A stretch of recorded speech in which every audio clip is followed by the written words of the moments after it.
Greetings, St. Paul family. It has been a long time since we gathered together for worship in our church. I have certainly missed being with you in the Lord's house, and I know that many of you have missed it as well. Well, finally, after 3 months, we are able to be together again on Sunday mornings. Praise the Lord for this wonderful gift. The purpose of this video is to try to address some of the questions that you might have about coming in for worship. I'm sure I won't answer all of them, but I'll try to address as many as I can. First, let me share some important things to keep in mind. There are vastly different thoughts on the proper and wise way to proceed with worship services in the midst of a pandemic. This is true of every congregation and is certainly true of ours. We have people with radically different views on what we should do as a congregation, and also with radically different views on how they as families will approach worship at this time. In light of the vastly different views, I encourage everyone to remember these simple things. There are no absolutely right or wrong answers. Everyone's point of view is valid. In the same way, everyone has a different comfort level in regard to gathering for worship, and this is okay. Everyone should make their own decisions on how to proceed personally. If someone is uncomfortable in attending services at church for any reason, they should remain home with a good conscience. If someone wants to gather, by all means they should do so with joy. No one should feel any pressure of any kind either way. In light of this, please give others with a different opinion than you the benefit of the doubt. Please show love to all. Please be patient with everyone. In addition, please be willing to work within the recommended parameters for gathering from the council. If we err, we want to err on the side of love and sacrifice for the sake of others. So what exactly is the church council recommending for those who would like to be back in church? Essentially, they are recommending the safety precautions recommended by health professionals. Undoubtedly, you are familiar with these steps already. Here are the common sense things we are asking of those who come in for services. Individuals who are sick are asked to please remain at home no matter how badly they want to worship at church. They should come when they are better. In love for others and in consideration for different points of view, attendees are strongly encouraged to wear safety masks. We will have extra masks and gloves readily available for any who might want or need them. Even I will wear a mask whenever in close proximity with others. I know that some prefer not wearing masks. However, it is important to know that there is a good share of our congregation who feel strongly that we should all wear them. These folks are hesitant to come in for worship and might not continue to do so if we aren't considerate of them. So again, please proceed with love.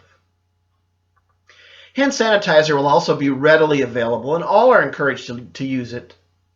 Proper social distancing will be expected of everyone in attendance at all times. Obviously, this doesn't include families. Unfortunately, that means no handshakes or hugging for the time being, much as we may want to.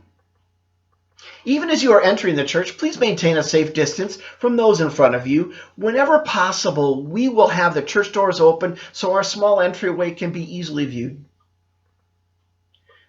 I know it is kind of a St. Paul tradition to arrive after the bell has rung.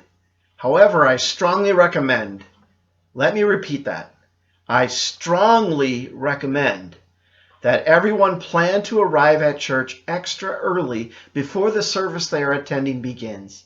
This will allow for plenty of time to maintain safe distances, ask questions of the ushers, and find available seats. Only certain seats will be designated for use. We will all enter through the main church doors. These will be kept open before and even during worship whenever weather and conditions allow. Once inside, please follow the usher's guidance, even if they ask you to do something you would prefer not to do. They have a plan they will be following. Please be sure to visit with others, but whenever possible, do so outside, both before and after services. Definitely try to avoid non-necessary conversations in our small entryway. We are also taking some safety precautions in the worship service itself. They include things like this. There will be 2 services offered every Sunday morning. The first will be at 9:30, our normal time, and the second will be at 11. Certain groups of seats will be allocated as usable in worship, distributed a safe distance from other usable seats. Hymnals and Bibles will be removed from the hymn racks. If someone wants to bring their own, they certainly can. Worship folders will be available, but should be discarded after the service and not put back in the stack in the entryway. The projectors and screens will be used in both services. This means that multiple AV volunteers will definitely be needed going forward. The worship services will be shorter than usual. I'll be shooting for somewhere around a 45-minute time period. Singing will be a bit more limited initially. Don't worry, music lovers, I will definitely be singing in songs every Sunday. Children's sermons and services at church will be discontinued for now, but resumed again later. Video messages for the children will still be recorded and posted online. An offering system will be used that will keep most from having to touch the offering plates. Special procedures and even special wine and wafer sets will be used for communion. More will be explained on Communion Sundays. After the service, attendees will be ushered out row by row instead of everyone leaving at once. Folks will be encouraged to visit outside the church when weather permits. Fellowship hours will be temporarily suspended. Thorough cleanings will be made of the places where people sat. Volunteers will be needed for this. If you're willing to help out, please let us know. Just as there are many different views on proper safety measures, so there are also many different views on how our worship services should look. I am striving to strike a healthy balance between them all. We will all have to make compromises on some things. I pray we can do that with God-pleasing attitudes and love for the Lord and one another. I am also working hard to make our services wonderful. I hope you will find them that way. For those who opt to remain home for the time being, remember that the sermon videos will still be recorded. However, now they will be recorded during one of the worship services, which means that they will be posted online at a later time than they have been posted while services were suspended. As mentioned earlier, video children's messages will also continue to be recorded and posted. Yes, things in our worship services will definitely be different than they used to be for a time being. Our solemn prayer is that these special precautions are only needed for a limited time, but we will maintain them as long as necessary. Hopefully, as you hear how we will handle things, and as you see how we handle things, most of you will feel comfortable in coming back to worship soon. But again, to each their own, everyone has to make the decisions that they are most comfortable with.